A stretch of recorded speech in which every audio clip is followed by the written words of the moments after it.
We have more than 3,700 homeless people in this city. It's 21% more than last year.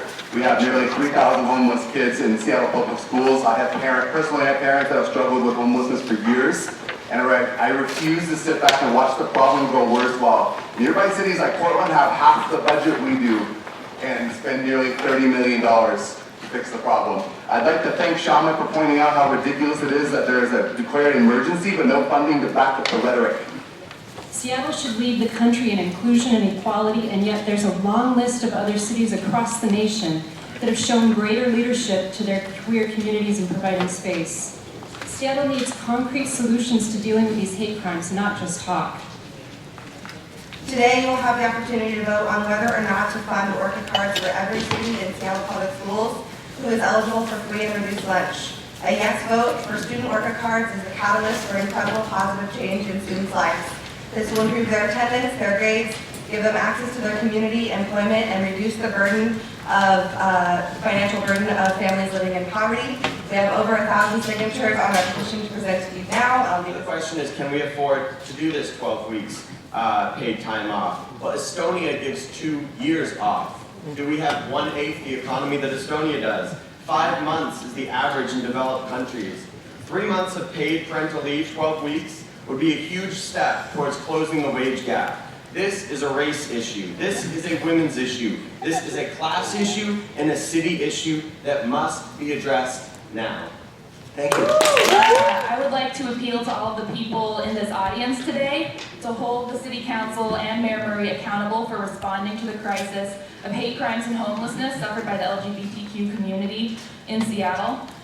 The argument that I have heard against funding an LGBTQ center is, very bizarrely, that if the city funds a resource center for one oppressed group, that others may come forward and request similar support.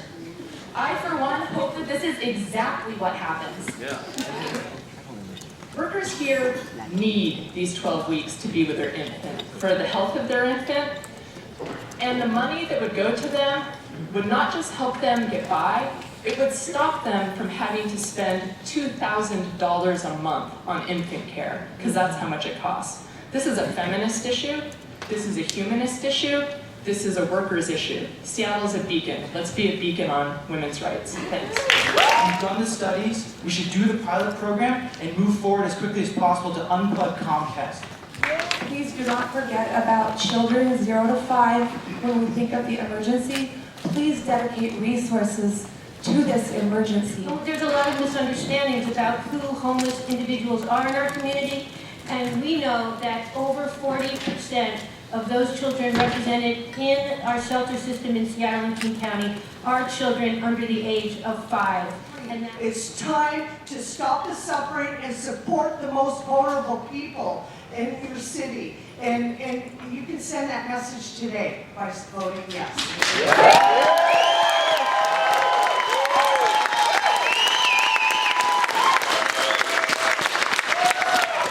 I'm Calvin Priest, the Socialist Alternative.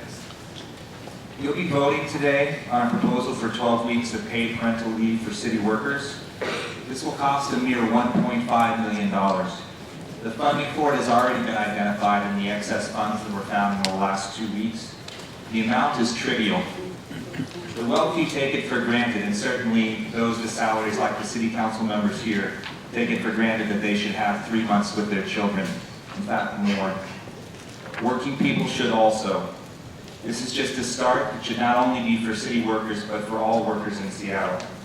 Everyone recognizes, research shows, common sense shows, those first 3 months are critical.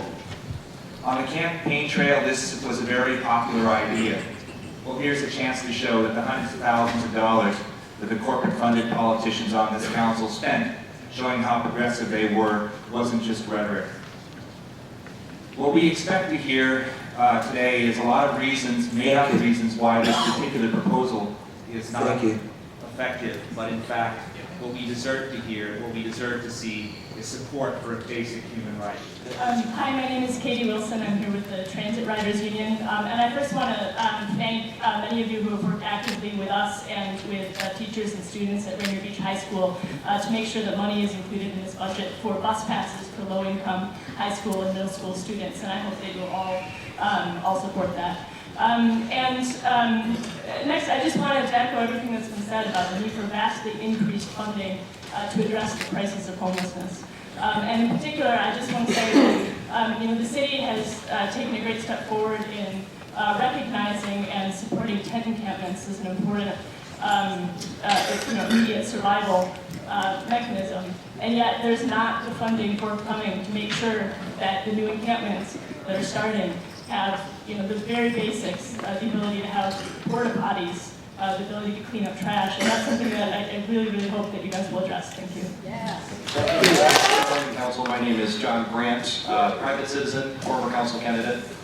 I'm here to speak in favor of many of the amendments. First of all, we are in a housing crisis, as we all know, but many cities across the West Coast have declared a state of emergency, as we have as well. And I think that we need to meet that sense of urgency with the resources that we know that we have. And include the additional $2 million for homelessness services. I think this really speaks to many issues, whether it's municipal broadband or the fact that we don't have an LGBTQ community service center. There's these resources that we have that we know the community needs that we must use for many of these issues. And instead of actually using these resources, we build affordable housing that people can't afford. We have 4 weeks of paid parental leave, which is an incredible step thanks to Councilmember Jean Dotton, but what we need is 12 weeks of paid parental leave. So let's actually bring these resources together and make Seattle the great city we know it can be. Thank you.